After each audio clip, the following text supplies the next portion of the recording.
deputada Carla Zambelli, em vídeo, respondeu ao jornalista Lauro Jardim, do jornal O Globo, para mostrar que o apoio à formação do partido Aliança pelo Brasil é enorme. Os apoios chegam continuamente e a demora na contagem oficial deve-se à Justiça Eleitoral. O TSE reconheceu a possibilidade de aceitar apoios de forma eletrônica na criação de partidos, mas não permitiu a aplicação no caso do partido de Bolsonaro. Zambelli mostrou pilhas de apoiamentos ao partido e afirmou que o jornalista está mal informado. Assista. E aí, pessoal, tudo bem? Aqui é Carla Zambelli, deputada federal por São Paulo. Tô no QG da Aliança pelo Brasil com uma mala. Tem muito valor, gente, vocês não têm ideia. Essa é a diferença entre a nossa mala e a mala deles lá, que costumam ser os informantes do Lauro Garden, que tá mal informado, né? Os informantes do Mauro Garden não estão sabendo a verdade. Deram um número pra ele aí de 13 mil? A gente não vai só falar não, a gente mostra, tá? Essa mala aqui é uma mala diferente, é uma mala de pessoas que mandaram cartas para Aliança pelo Brasil. Você que mandou a sua ficha da Aliança pelo Brasil, ó, tá tudo separadinha aqui. Será que tem só isso? Bom, aqui deve ter 13 mil realmente. Mas, Serginho, vai me ajudar aí, meu. Porque tem muito mais, né? A gente... Laura, é o seguinte, você tá meio mal informado, tá bom? Mas se você quiser vir aqui conferir... Pode vir. Pode vir. A gente passa o endereço pra você e você vem. Pô, vai dar cansaço aqui, hein, Serginho? Porque tem muita coisa. Já tudo separadinho já. Separado por região, né? Fora as que já foram abertas e que já estão assim, ó. Essas duas, dá uma olhada aqui, ó. As que já estão abertas estão separadas. Dá uma olhada aqui, Olivia, vem cá. Filma aqui o chão. Então tem isso aqui, tá? Filma aqui as caixas, que eu não vou conseguir tirar tudo daqui, porque essa aqui não foi separada, tá meio juntas. Vem cá. Essa aqui já tá separada por região e tal, por tipo de local, tipo de postagem. Aqui, ali tem já a ficha separadinha, né? Então, só o papel aberto. Ali também, tá? Tem mais aqui no chão? Tem mais ali no chão que... Não, tem aqui também. Vai cansar se a gente tirar tudo, e né? Fora as que já foram... Mas chega perto ali e mostra, tá? Porque senão o Lauro Garden vai dizer que a gente tá sem informação. Isso daqui acabou de chegar, né, Serginho? O que você acha de você abrir uma e fazer um sorteio? Escolhe aqui. Vamos sortear? Vamos sortear uma camiseta do Aliança. Você vai autografar a camiseta? Eu autografo a camiseta. Então tá bom. Não sei se vale muito meu autógrafo não, mas eu autografo. Vale. Peraí que eu vou pegar uma. Será que vai ser a sua, gente? Ó, você que tá vendo. Vamos lá.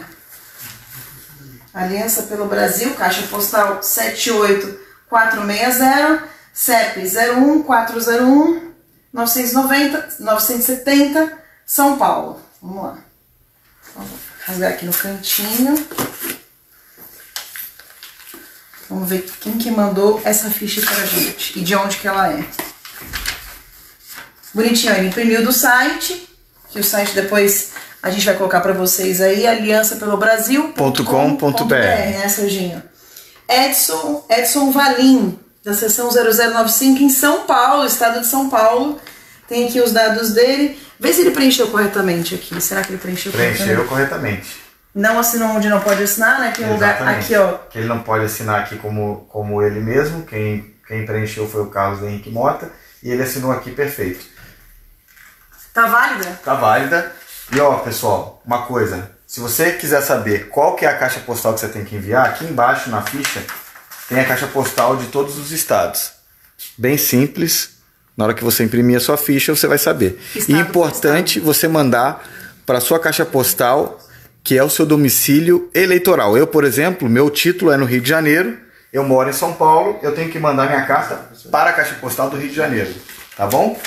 Então, por exemplo, vamos supor que você está vendo aí, você mora no Mato Grosso do Sul e vota no Mato Grosso do Sul, você manda para o Mato Grosso do Sul.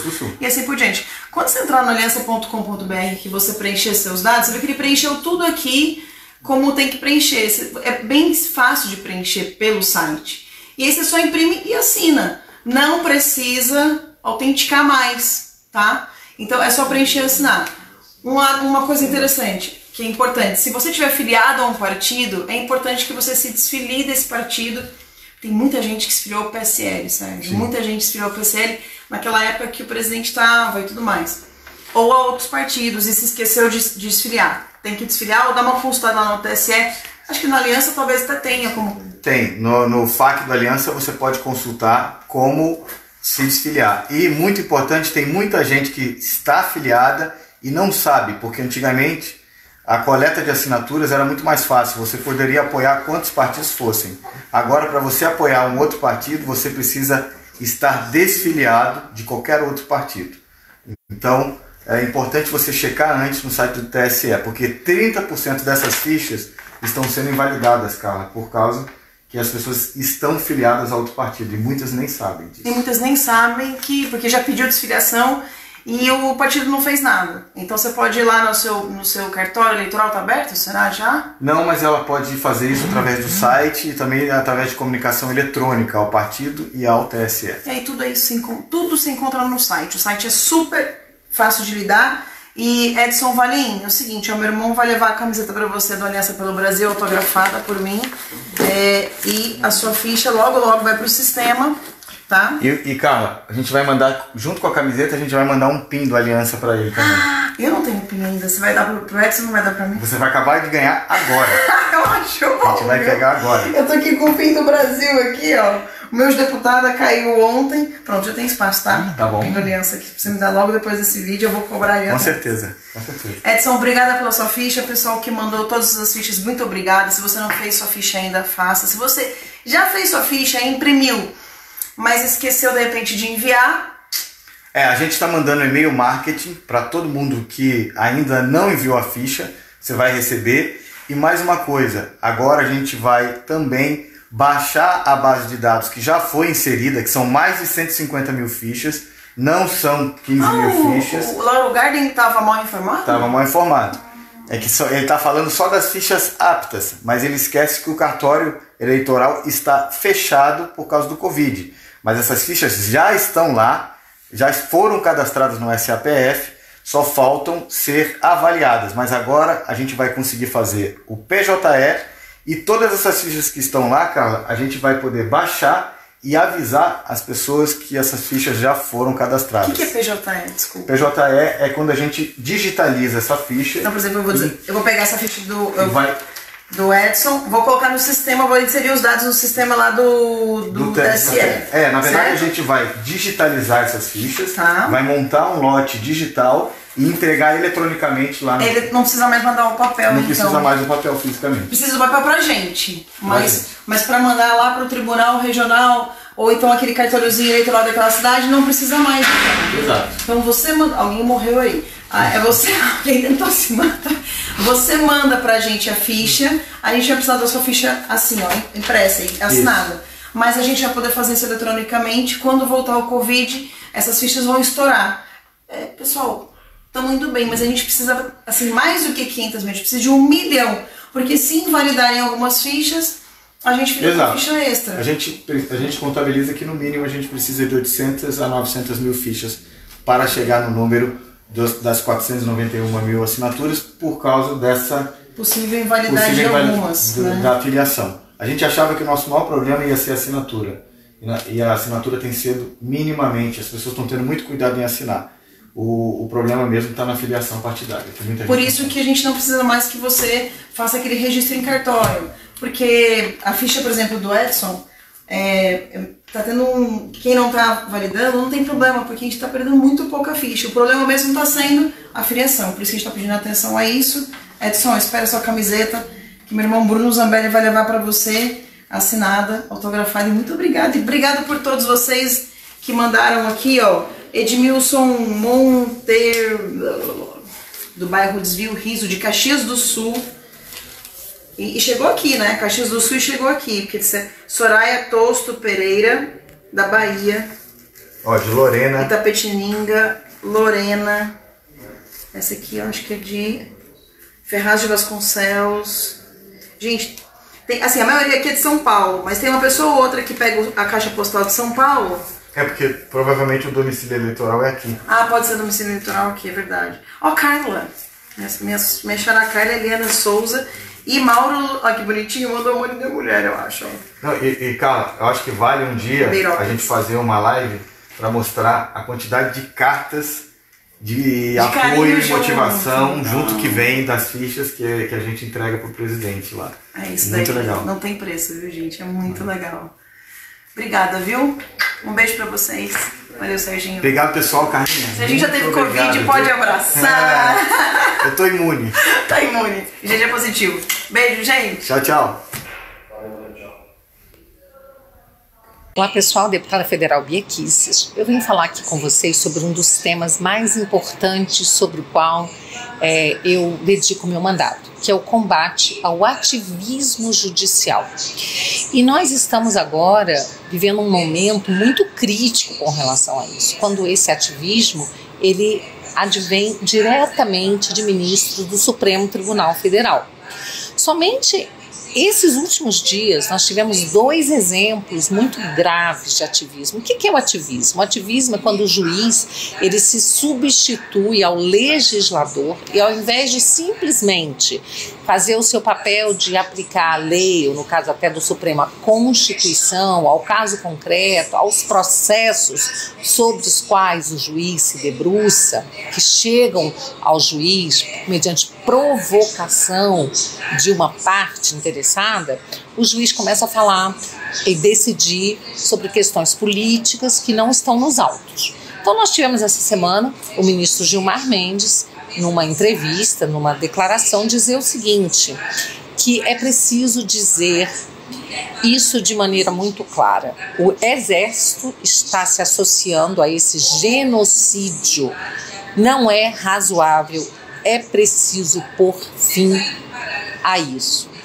Então, a gente fica pensando assim, de que genocídio, em primeiro lugar, o ministro está falando, né? Porque nós vivemos nos últimos governos um genocídio, aí sim, verdadeiro, de jovens, né, de negros, de pessoas pobres, que têm sido assassinadas, e não só negros e pobres, mas toda a sociedade, que realmente nessas camadas mais pobres da sociedade aumenta a violência, né? Mas pessoas de todas as camadas sociais, de todos os níveis intelectuais, de todas as profissões, têm sido vítimas, sim, de assassinatos, 60 mil pessoas por ano, sem que o Estado tenha sido capaz de proteger essas pessoas. Aí a gente pode falar de genocídio, mas no governo atual, que genocídio é esse? Quem é que está cometendo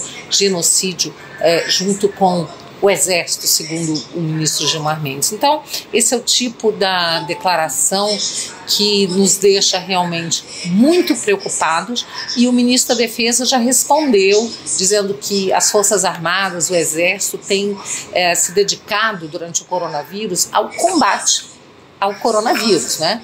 Então não há genocídio algum, o que há é agora uma modinha, né, de ficar falando do presidente da República com total desrespeito à autoridade máxima da República e chamando o presidente de genocida, o que é um crime, né? Porque genocídio é um crime contra a humanidade, e aí, no caso, estão atribuindo um crime, então já existe aí no mínimo uma calúnia, além de uma atividade política do ministro, que é muito preocupante. E aí, em seguida, a gente vê o ministro Barroso também falando, né?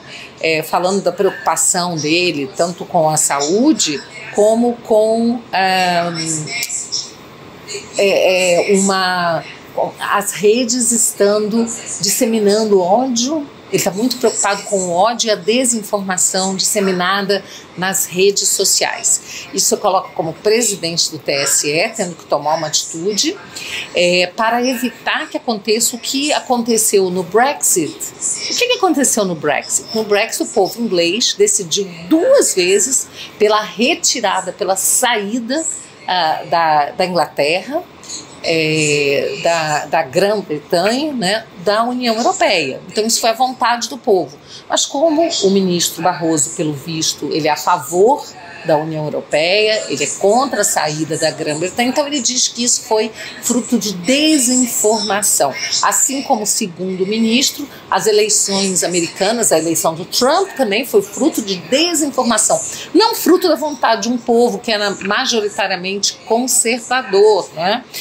Que se vê representado pelo Trump, pelas suas ideias, ao contrário, né, das ideias pregadas pelo Partido Democrata, né? E também as eleições na Índia, segundo o ministro Barroso, também fruto de desinformação. Agora, o presidente da Polônia foi reeleito, um conservador. Pode ser que o ministro Barroso também ache que foi fruto de desinformação. Desinformação essa que precisa ser combatida. Como é que ele está combatendo isso, gente? Combatendo, chamando as plataformas, dizendo que elas têm que retirar, né? Elas têm que cuidar para que não haja fake news. E o ministro tem que retirar das plataformas aquelas informações que, segundo ele, desinforma. Aí o ministro, né, ele diz o seguinte, que ele conta, olha que bonito, gente, vocês têm certeza que vocês vão ficar emocionados. Contamos com a imprensa profissional que sabe separar fato de opinião, a gente tem visto isso, que se move por preceitos éticos, a gente também tem visto isso, e que possa fazer o filtro dessas bobagens que circulam nas redes ao lado dos checadores de fato. Aí eu trouxe, né, essa informação de que foi uma pesquisa feita pelo Instituto Global and Edelman Trust Barometer, tá? É um estudo feito por eles em 2018, disse o seguinte, que a imprensa, tá? A imprensa, ela é a instituição menos confiável globalmente. Então esse resultado apontou que em 22 dos 28 países onde a pesquisa foi feita, ela se encontra no território da desconfiança. E o Brasil certamente é um desses países, se não foi incluído na pesquisa, se fosse incluído, certamente seria um desses países onde a imprensa está realmente assim, um dos últimos locais, uma das últimas posições de instituição confiável, não é? A gente tem assistido jornalista que torce para presidente morrer, pesquisas que são feitas, né, e depois desmentidas, pesquisas eleitorais que são feitas, divulgadas pela imprensa e depois são desmentidas nas urnas. A gente tem visto aí que na questão até do coronavírus, a imprensa se valendo de dados científicos que mudam toda semana, né? Então a gente sabe que não tem uma cobertura parcial, lamentavelmente, por boa parte da imprensa, mas é com essa mídia aí que o ministro Barroso diz contar essa imprensa profissional para dizer, junto com os checadores de fatos, o que é verdade, o que é mentira, né, e impor aí um cala-boca, uma censura às redes sociais. Então, assim, eu estou deveras preocupada com isso, tá? Como parlamentar, trabalho todos os dias, né, para combater esse ativismo judicial. Tem uma série de projetos de lei contrários ao ativismo, que visam a responsabilizar esse ativismo, criminalizar toda vez que houver uma usurpação de poder. Isso tem acontecido muito porque, lamentavelmente, o parlamento tem se colocado de joelhos, subserviente ao Supremo Tribunal Federal. E a gente sabe que tem aí parlamentares que têm problemas perante a justiça, né, que temem realmente que haja uma investigação, uma denúncia, que o Supremo possa condená-los. Mas é isso aí, né? A gente precisa encarar esse fato, né? A gente sabe que você não precisa dever para a justiça para poder ser investigado. Hoje a gente vê isso, né? Existe, além do ativismo todo, né? Agora esse ativismo também foi para inquéritos, né? Ele agora também está sendo utilizado em inquéritos penais, né? Aí no Supremo Tribunal Federal, que está avançando sobre a base de apoio do presidente Bolsonaro. Então a situação é toda muito preocupante. e nós temos que continuar sempre atentos, e vocês podem contar com o meu trabalho no combate ao ativismo, que é uma forma da gente preservar a democracia. Enquanto os juízes quiserem fazer leis, quiserem investigar, quiserem decidir quem vai ser diretor da polícia, ou seja, quiserem usurpar sobre competência do executivo e do legislativo, nós não teremos uma democracia efetiva.